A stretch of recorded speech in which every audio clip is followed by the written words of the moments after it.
Hello, and welcome to the Kathleen Spracklin podcast. I am a woman on a mission to gather a cadre of writers, thinkers, and teachers who are transforming the world, one character at a time. And it all depends on one thing, a deep understanding of human motivation, why people do what they do, and the forces that drive them. Well, this episode is a continuation of the explanation of the vocabulary that is used in my book, Writing with Emotion. The series is intended for people who have purchased the book and are either waiting for it to arrive or who have received the book and are finding it a little bit deep and dense to dive into. This is material that is independent of the book and is a prelude to the book. And therefore, you don't really have to have the book at all to get advantage of it. But if you do have the book, it will be especially useful for you to help you get into the book smoothly and get used to the terminology that's used so that you can take great advantage of writing with emotion. This is the third episode in our series, and we are taking a look this time at the voices in our heads, because we have discovered that to really write effectively with emotions, you need to understand the struggle that is going on inside of your character's brain, the decisions that he's making that are going to end up motivating and driving his behavior. So it's the struggle to decide that is where the power lies in writing with emotions. And so we're going to talk today about the different voices that you'll be able to hear in your character's head as you're writing that character, and you're either writing dialogue or you're writing from within the point of view of the character's mind, or even if it's unspoken, but it's what's driving the behavior of the character. So those voices turn out to be extremely important, and we're going to spend a little bit of time today taking a look at them. I have some cards that are laid out, and they're laid out as main cards in a Zettelkasten. So this is the tie-in to Zettelkasten. If you want to see a Zettelkasten in action, tackling material in an organized way, you'll have a chance to see it in the cards that are presented in this series. So come on over to the down-facing camera, and let's talk about the voices in your head. See you over there. We're going to be talking in this episode about the voices in our head. And the voices in our head are going to turn out to be very important as drivers of the story. So let's talk a little bit more about what on earth do we mean about the voices in your head. Okay, we're going to be listening for 3 different kinds of voices in our mind. A voice that we're going to call the voice of struggle, a voice that we're going to call the voice of loss, and a voice that we're going to call the voice of victory. I wonder what we mean by those 3 voices. Well, the voice of the struggle thinks things through.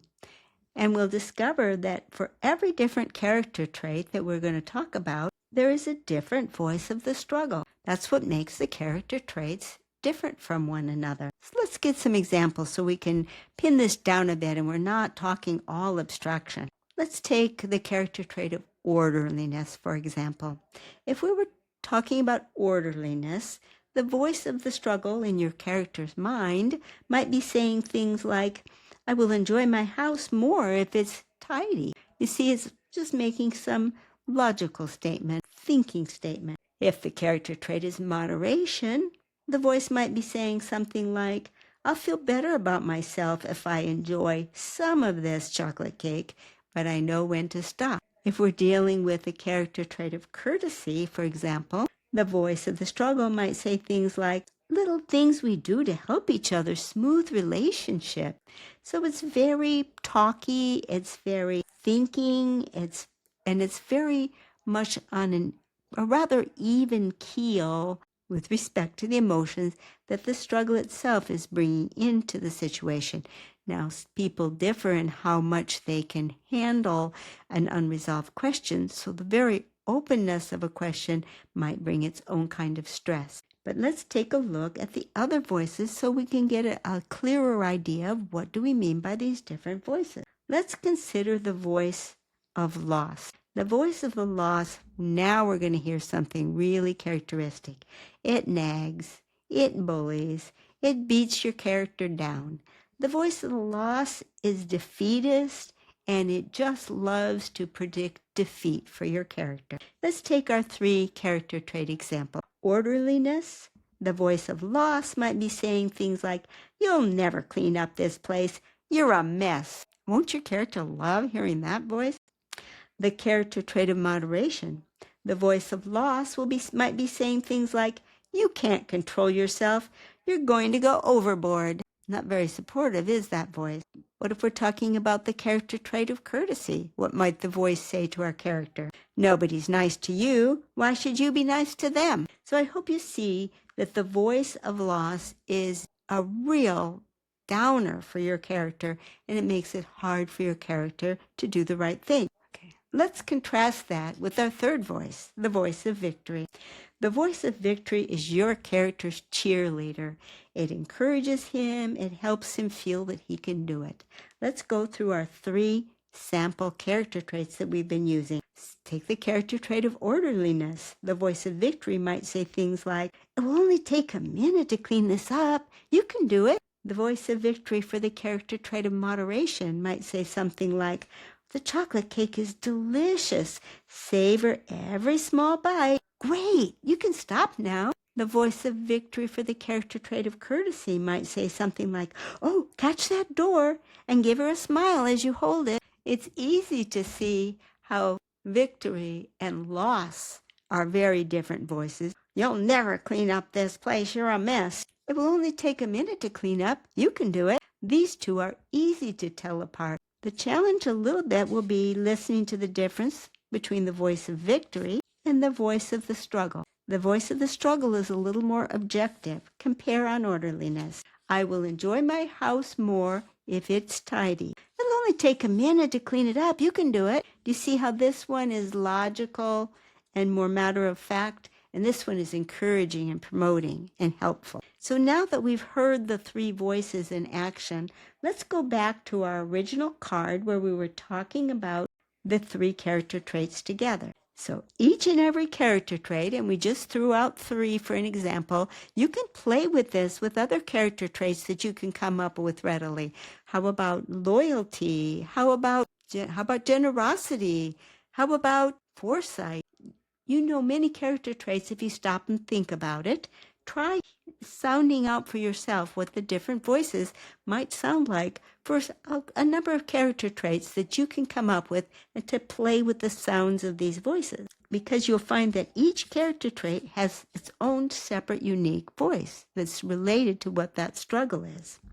So now when you're talking about the struggle side, logic is coming forward because it's going to use reasoning as a way of fighting off impulses that might not be well reasoned. The loss, if the character listens to the loss voice, then he's going to make a choice that will lead to more chaos in his life. Things are going to get more complicated and harder to control. If the character listens to the voice of victory and makes that choice, then that's going to lead to more stability. So you're going to be able to power your story up or down based on which voice your character listens to.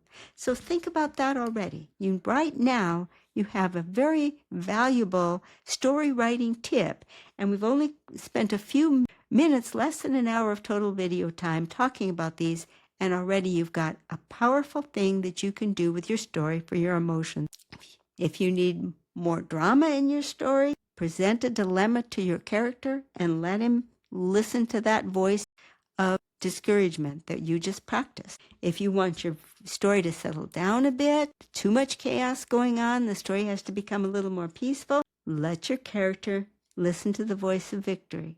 It will lead to some stability. So these are very powerful elements. I hope you start seeing already how powerful this can be in your writing, and we've only just begun to scratch the surface. So let's sum up what we've covered in the lesson today. 3 voices: help, hinder, or ponder. If you think about it, the help is the victory, the hinder is the loss, the ponder's thinking about it. That's just my way of trying to keep them straight in my mind.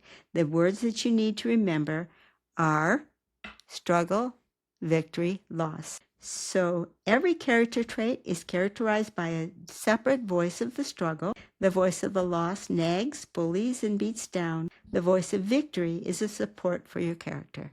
And those are your three voices: struggle, loss, victory. Those are three very important terms that you're going to want to carry forward as we study these emotions. Okay, so now you have your first three terms that you're going to want to be comfortable with by the time your book, Writing with Emotion, arrives in your mailbox, or by the time you're ready to sit down with it and really start reading it. Struggle, loss, victory. Just three words. But look at the power of those three words. If you think about it, when you're thinking about your mind, there are those three voices will show up time and again when you are faced with a decision or when you're trying to get through your daily work and chores and things that you've got to accomplish through your life. Motivation is so important in understanding human behavior, and those three voices are very, very powerful in terms of motivation. We're going to study them in a way that is going to make them accessible and very, very powerful for your writing. So play with those ideas, those concepts, come up with some character traits on your own, and see if you can't identify three voices with every character trait. And we will see you tomorrow as we take a little deeper look into what we can do with different combinations of those voices. See you tomorrow. Bye-bye.